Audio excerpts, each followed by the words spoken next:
Hey everyone, in this tutorial, I'll show you how to create a smart auto-reply system in Discord in 2026.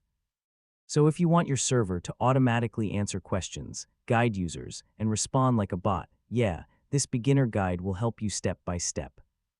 First, decide what your auto-reply system should handle. So FAQs, welcome messages, support questions, or general chat replies. Next, add a bot to your server. I mean, this bot will be responsible for reading messages and replying automatically. So yeah, create trigger words like help, price, or support. When someone types these words, the bot will automatically respond.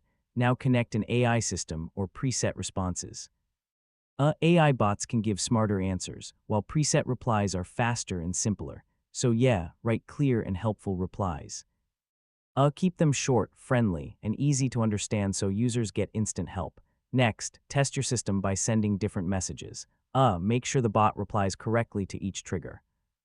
Finally, improve your system over time. So, add more keywords, refine responses, and make your bot smarter. And that's how to create a smart auto-reply system in Discord in 2026.